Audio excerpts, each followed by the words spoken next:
E é por isso que as pessoas estão adoecendo tanto mentalmente, é por isso que está todo mundo muito estressado, porque é o dia todo as coisas mais básicas falhando. E essas coisas falham porque a gente não prestou atenção nelas ou porque a gente não é eficiente na hora de colocar em prática o que está planejado? As duas coisas, e eu acho que nessa linha de papo reto, São Paulo não teve prefeito por 3 anos. Por 3 anos, ninguém sabia quem era Ricardo Nunes. Por 3 anos, a gente não viu a prefeitura. O lixo acumulou na rua, as lâmpadas queimaram, a gente caiu na educação, tiraram alguns ônibus que estavam circulando, aumentou o tempo no transporte, e aí veio a véspera de eleição. O que você faz se você não tem um trabalho de longo prazo? Você joga asfalto.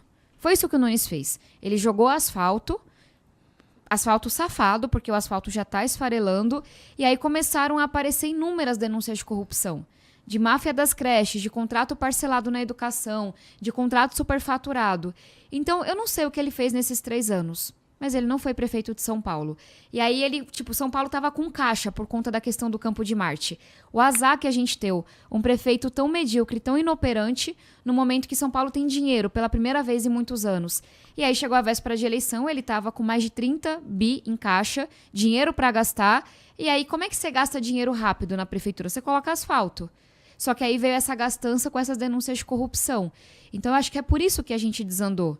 Eu queria estar falando aqui de São Paulo ser referência em tecnologia, ser referência na pauta climática, ser referência na pauta da igualdade, mulheres, negros. Mas eu preciso resolver essas coisas emergentes que estão sufocando as pessoas. Porque foi nelas que a gente andou para trás. E uma das coisas, assim, você falou aí que queria que São Paulo fosse exemplo de tecnologia e tudo mais. Eu vi no teu Instagram, acho que é Capacita aí o nome, que a ideia dele é capacitar pessoas a trabalhar em profissões do futuro, não é? Uma parada meio mais pensando no economias que, sei lá, estão nesse momento ou que virão, né? Qual que é o foco?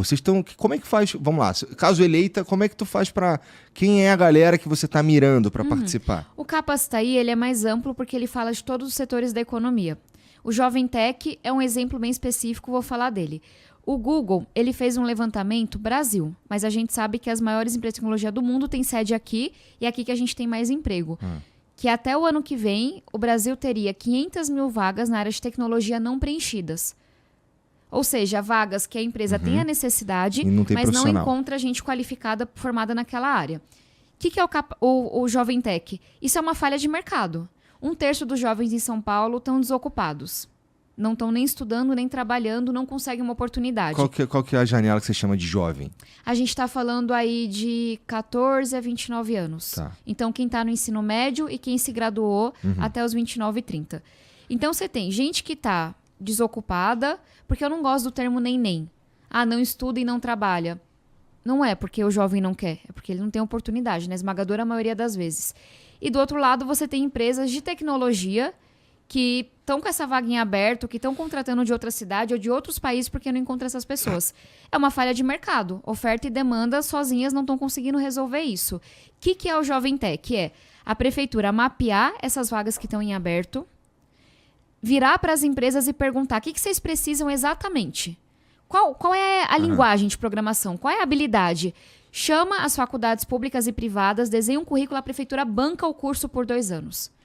A empresa entra com uma bolsa para esse jovem e entra com uma vaga já garantida. Porque o jovem vai nos 2 anos aprendendo, mas ele também já vai ganhando experiência. Por quê?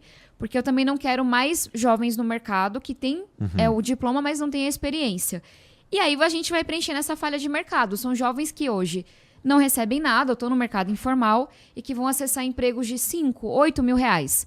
Aí vão falar, Tabata, muito bonito, mas não dá para fazer, né? Porque a gente tem um prefeito medíocre e acha que não dá para fazer nada. Recife está fazendo isso. A inspiração para o Jovem Tech é um programa de Recife que chama Embarque Digital, que é exatamente o que eu descrevi. 2 anos, a prefeitura banca o curso e a empresa entra com a vaga, e Recife já formou milhares de jovens que vêm da escola pública e que agora estão atuando no setor de tecnologia com bons salários. Então, só para a gente ver que realmente São Paulo está ficando para trás, sabe? A gente tem mais empresa, a gente tem mais vaga, a gente tem mais jovem do que Recife, e Recife consegue fazer uma coisa que a gente não está fazendo hoje. Dá para fazer muito mais. Mas assim, Não dá para dizer também que não tem nada funcionando em São Paulo. Por exemplo, o lance daquela faixa azul dos motoca lá. E até eu fico pensando assim, do ponto de vista do cara que é a motoca, sabe? O principal problema para ele, por exemplo, é trânsito. E né? segurança também. Então, e segurança também. Então, para ele, por exemplo, putz, aquela faixa ali azul ali, incrível, né? Tem muita coisa boa. E quando eu falo dessa coisa, eu não tenho preconceito com ideia boa de esquerda ou direita. Essa é a minha marca. Eu juntei quase 800 pessoas para escrever meu plano de governo. Ex-ministros, ex-secretários, turma de esquerda, direita, nomes fodões mesmo, assim, sabe? Cláudia Coxim, doutora Ludmila Já, Armínio Fraga. É bastante impressionante. E, inclusive, trouxe ex-secretários de gestões do Bruno Covas, do Haddad, do Serra e do Kassab. Quem escreveu meu plano de governo foi a secretária de planejamento do Bruno Covas, que é a Vivian Satiro. Ela cuidava das metas do Bruno Covas. Então, assim, se tem alguém nessa disputa que conhece o que dá para fazer, o que funciona, sou eu. A gente tem que lembrar que o Ricardo Nunes, ele não foi eleito. Ele só tá aí porque o Bruno Covas morreu. E que o que ele fala que é dele, não foi ele que fez. Inclusive, ele teve a coragem de alterar as metas do Bruno Covas para baixo e ainda assim não conseguiu entregar metade. Faixa Azul, não é um programa do Ricardo Nunes, é top, eu vou fazer mais, eu vou continuar. Mas é uma coisa de técnicos da CET que foi planejada há muito tempo. O Ricardo Nunes bate no peito para falar, eu zerei a fila em creche. Acho que ele falou isso aqui. Mentira! Eu espero que os fatos chequem isso. Quem zerou a fila das creches foi o Bruno Covas. A gente, quando olhou para ele, falou, cara, esse cara tá mentindo, esse cara é surreal. Hoje, tem menos matrículas em creche do que tinha em 2020. Como é que esse cara vira e fala que ele zerou a fila das creches?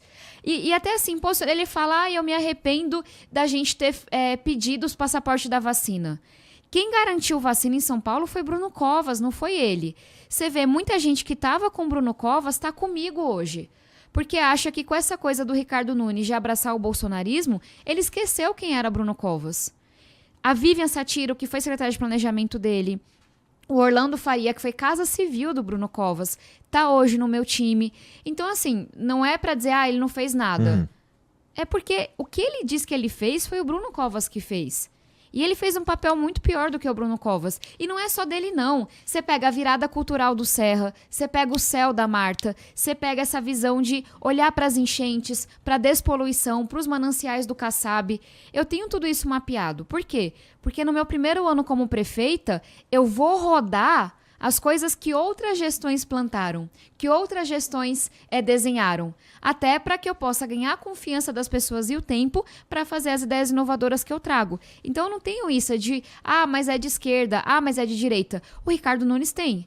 Você sabe da pauta que eu tenho com saúde mental pelo que eu vivi com meu pai da dependência química. Eu consegui 7,5 milhões de reais com o governo Lula para construir 3 CAPs na Zona Leste. Jardim Nélia, Guaianazes e Hermelino Matarazzo. O que é CAPES? É um centro com psicólogos, psiquiatras para atender as pessoas. O Ricardo Nunes recusou os 7,5 milhões, porque ele não queria ser associado ao governo Lula e a Tabata Amaral. Isso eu não vou fazer.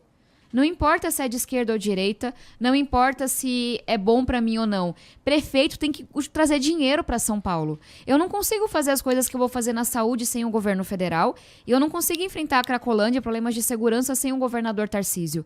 Então, só para a gente ver o quanto que essa maluquice, dessa polarização exacerbada, tira dinheiro, tira projeto de São Paulo.